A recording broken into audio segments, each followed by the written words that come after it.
Surviving Family Drama and Abuse, Sophie's Journey to Save Her Son and Rebuild a Life of Peace. At 20, I, Sophie, thought I'd built a safe haven in our small Bristol flat, where the hum of the city outside felt like a shield. My husband, Connor, 22, and our 1-year-old son, Leo, were my world, a fragile, precious bubble after years of darkness. From 13 to 15, my older brother, Liam, now 23, had sexually abused me, a secret my family knew but buried. My mother, Diane, 61, saw the evidence and beat me, blaming me in our abusive home where fists and words were weapons. My siblings, Greg, 27, and Claire, 34, either ignored or enabled the chaos. Now, years later, a conversation with Greg had unleashed a storm, with texts from my family threatening the peace I'd fought so hard to claim.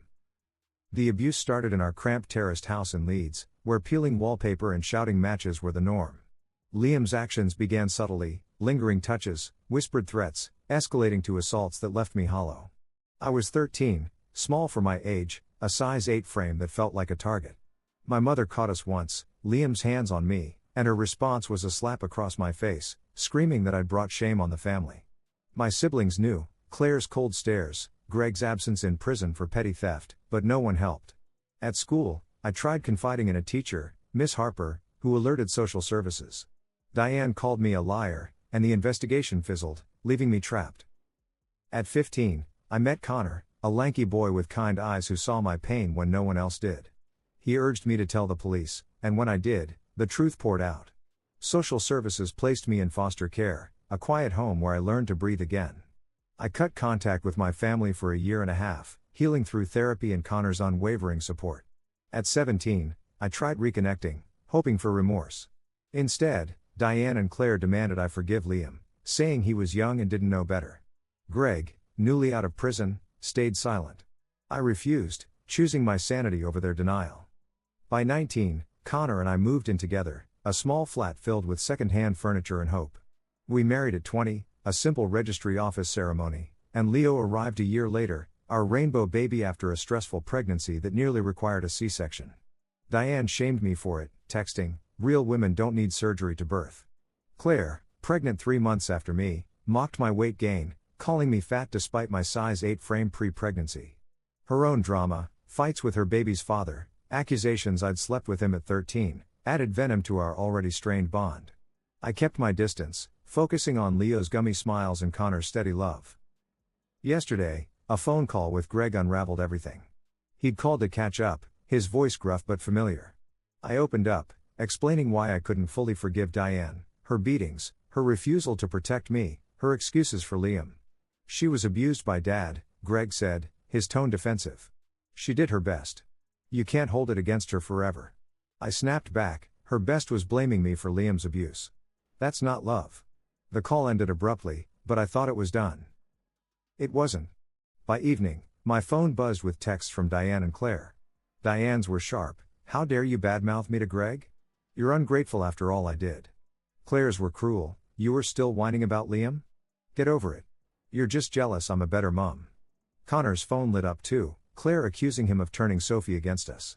I felt sick, my safe haven threatened. Greg texted last, "I told them because you need to cut them off for good. It's not my fault they're mad." I stared at his message, anger flaring.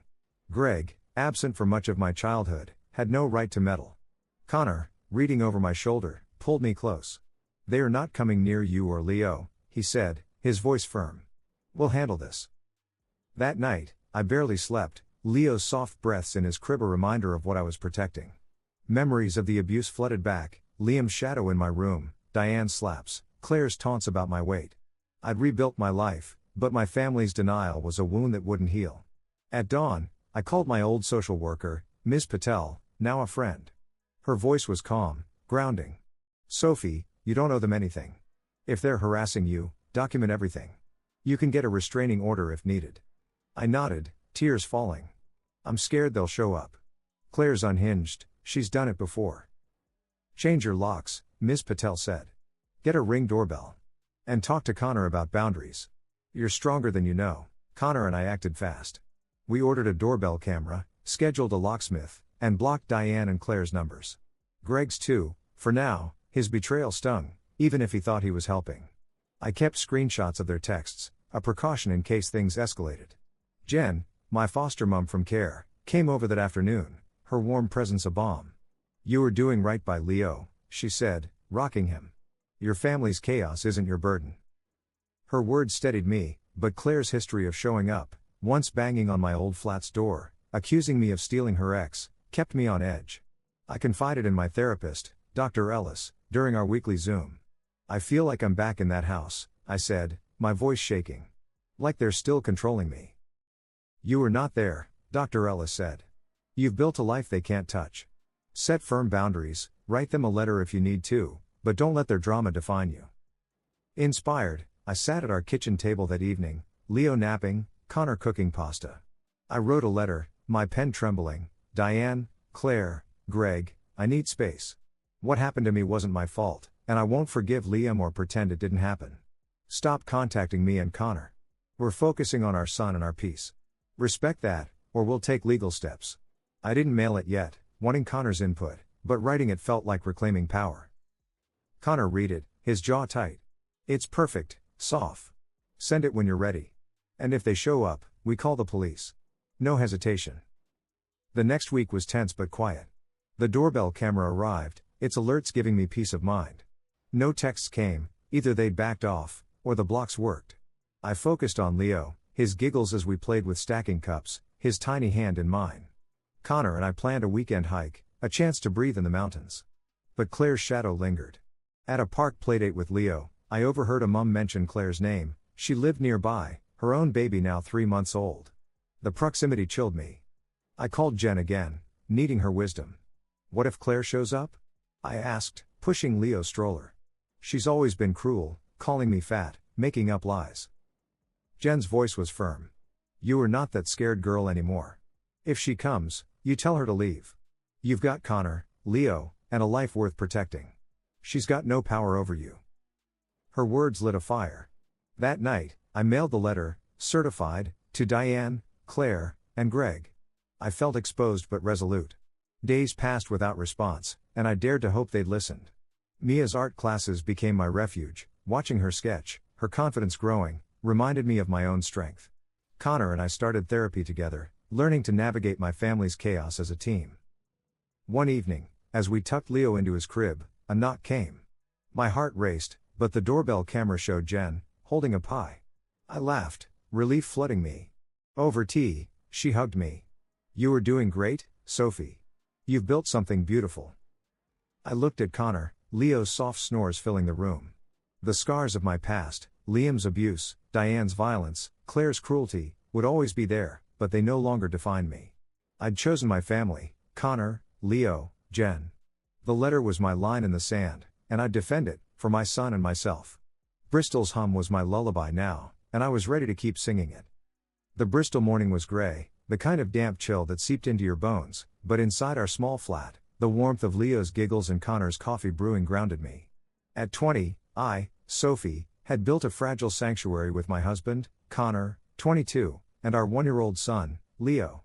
The scars of my past, sexual abuse from my brother Liam from ages 13 to 15, my mother Diane's violent blame, and my sister Claire's relentless cruelty, still lingered, but I'd fought to move forward.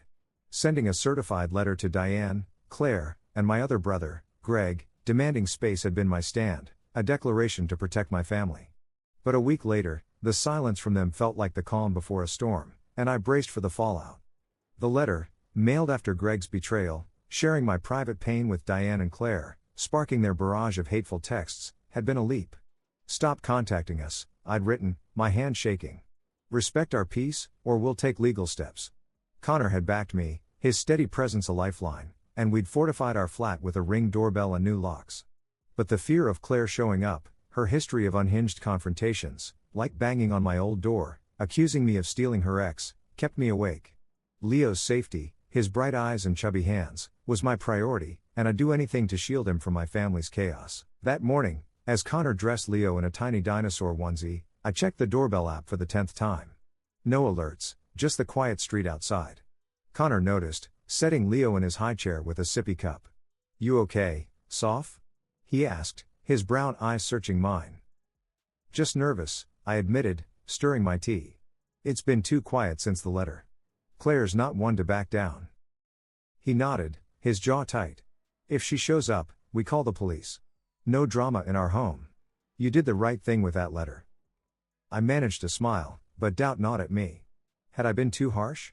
Diane's texts had called me ungrateful, Claire's mocked my trauma, and Greg's excuse, that he'd told them to push me to cut ties, felt like a betrayal wrapped in good intentions.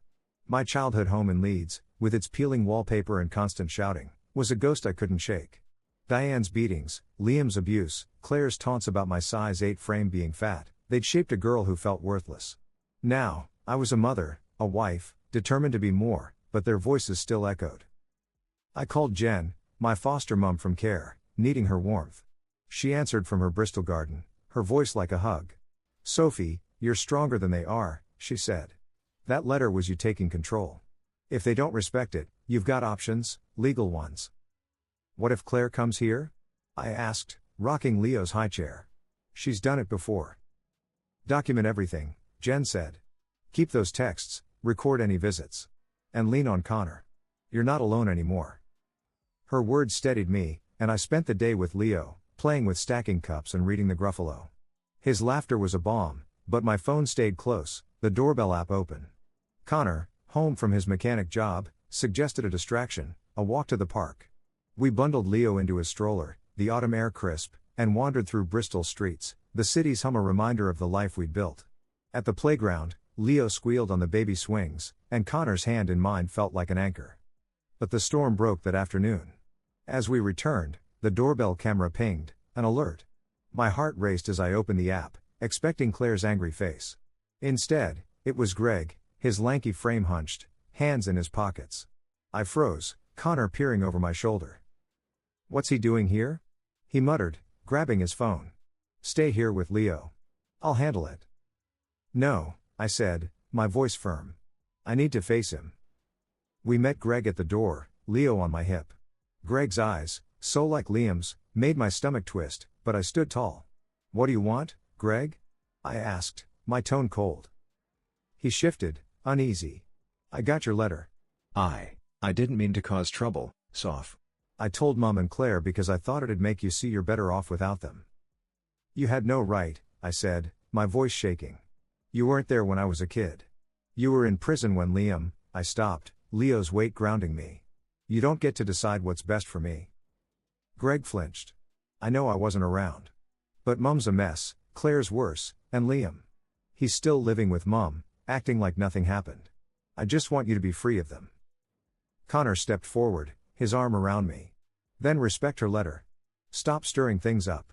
If you care, leave us alone. Greg nodded, his eyes downcast. I'm sorry. I won't tell them anything else. I hope you're okay. He left, and I sank onto the couch, Leo babbling in my lap. Connor sat beside me, his hand on mine. You were amazing, he said. You stood your ground. I'm scared they'll keep coming, I admitted, tears pricking. Claire won't stop. Then we get legal help, he said. We'll talk to a solicitor tomorrow. The next day, we met Ms. Patel, my old social worker, who connected us with a solicitor, Mr. Khan. His office was small, smelling of coffee and paper, but his calm demeanor eased my nerves. I showed him the texts, Diane's accusations, Claire's venom, Greg's apology. You've got grounds for a non-molestation order, he said. It'd prevent them from contacting you or coming near your home. Keep documenting everything. We filed the paperwork, a process that felt both empowering and terrifying. Back home, I journaled, pouring out my fear and resolve. I wrote about Leo's first steps, Connor's steady love, the life I was building. I wrote about the girl I'd been, small, scared, blamed for Liam's crimes, and the woman I was becoming, fierce for her son. The letter had been my first stand, the legal order would be my shield. A week later, Claire tested it. The doorbell camera caught her outside our flat, her face twisted, shouting, Sophie, you think you're better than us? I froze, heart pounding, but Connor was already dialing 999. Police arrived within minutes, escorting her away. She didn't return, and the silence that followed was heavy but hopeful. The solicitor confirmed the order was in process, and Diane and Greg stopped texting. I leaned on therapy, Dr. Ellis helping me untangle the guilt. You were not responsible for their pain, she said. You were protecting Leo and yourself. That's strength. Jen visited often, bringing Leo toys and me courage. You are a lioness, she said, watching Leo toddle. They can't touch you now. By November, our flat felt like a fortress again. Leo's laughter filled the rooms, and Connor and I planned a holiday, a quiet Christmas, just us three. Claire's absence was a relief, Diane's silence a gift. Greg sent one letter, apologizing again, promising to respect my boundaries. I didn't reply, but I kept it, a small crack in the wall. One evening, as snow dusted Bristol's streets, I rocked Leo, singing a lullaby. Connor wrapped us in a blanket, his warmth a promise. The past, Liam's abuse, Diane's violence, Claire's cruelty, was a shadow, but it no longer owned me.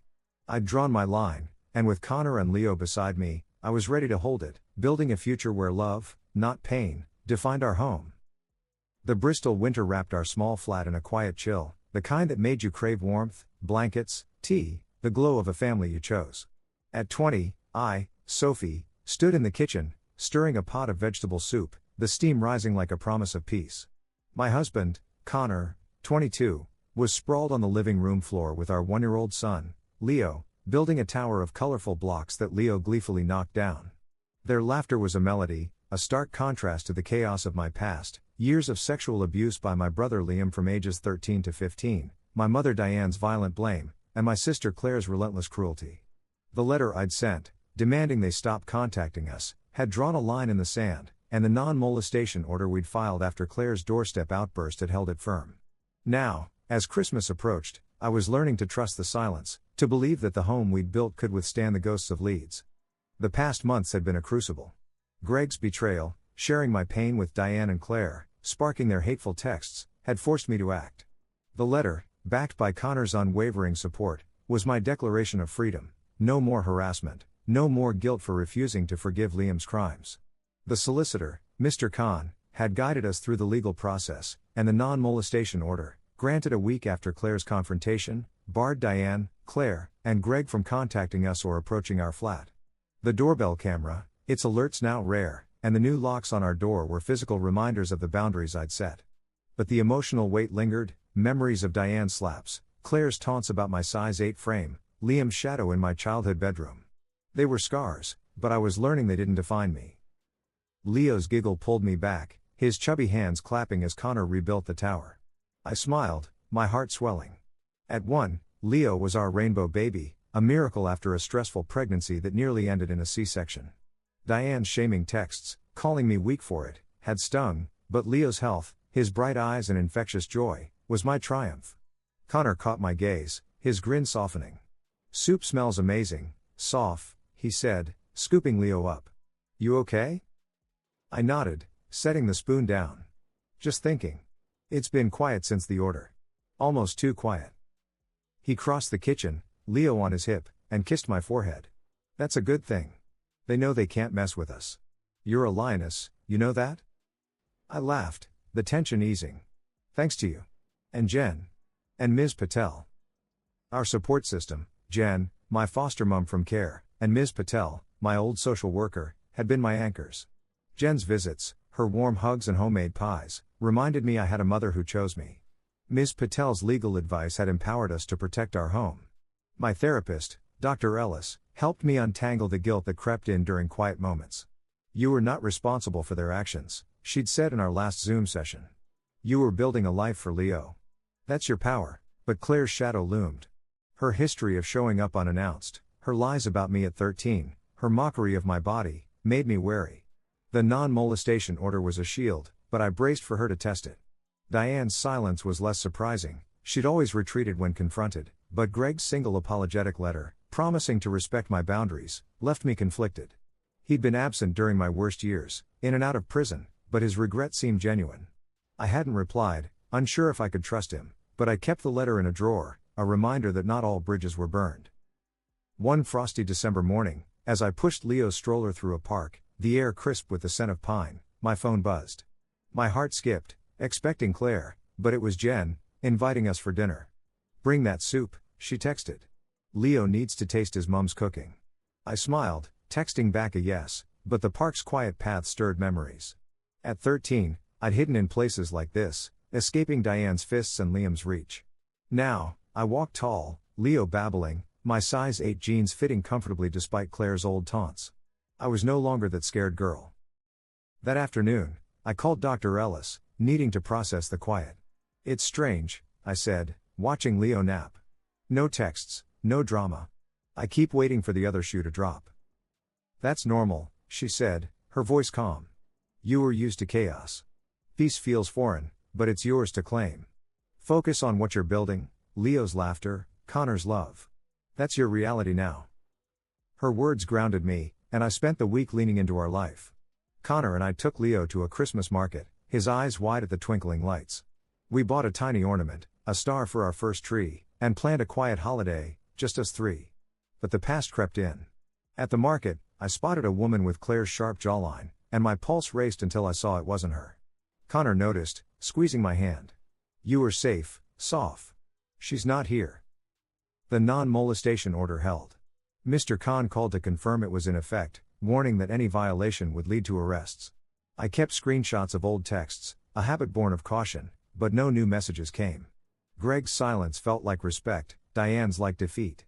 Claire, I suspected, was biding her time, but the legal barrier gave me space to breathe. Jen's dinner was a turning point. Her cozy Bristol home smelled of roast chicken and apple pie, and Leo toddled around, chasing her cat.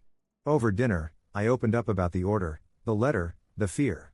Jen listened, her eyes kind. "You've done something incredible, Sophie," she said, slicing pie.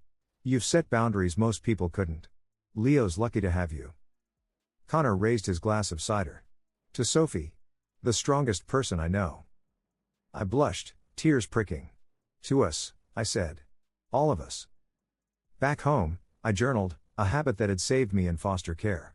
I wrote about Leo's first words, Mama and Dada, and Connor's late-night dances to keep him calm. I wrote about the girl I'd been, beaten and blamed, and the woman I was, fierce, protective, whole. The journal was my map, charting the distance from Leeds' darkness to Bristol's light. But Claire tested the order one snowy evening. The doorbell camera pinged as Connor bathed Leo, and my heart stopped. There she was, her blonde hair wild, banging on the door. "Sophie, you can't hide forever," she shouted, her voice slurred. I grabbed my phone, dialing 999, my hand steady despite my racing pulse. "She's violating a court order," I told the operator, my voice calm. Police arrived in 10 minutes, cuffing Claire as she yelled. She didn't return, and Mr. Khan later confirmed she'd been warned, another violation would mean jail. The incident shook me, but it also solidified my resolve. I met with Dr. Ellis the next day, processing the fear. "You didn't crumble," she said. "You protected your family. That's who you are now." Christmas Eve brought clarity. Connor and I decorated our tree, Leo clapping at the lights. We wrapped gifts, a stuffed bear for Leo, books for each other, and I felt a peace I'd never known. Diane, Claire, and Liam were shadows, contained by the order. Greg's letter remained unanswered, but I left the door cracked, open to a future where he might prove his remorse. Jen joined us for Christmas, her presence a gift, and we sang carols, Leo's babbling the sweetest note. As snow fell outside, I rocked Leo, Connor's arm around me. The flat, once a fortress against my past, was now a home, filled with love's quiet strength. The abuse, the beatings, the lies, they'd shaped me, but they didn't own me. I'd drawn my line, and with Connor, Leo, and Jen, I'd built a life worth defending. Bristol's hum was my lullaby, and as Leo slept, I whispered, "We're safe, little man." For the first time, I believed it.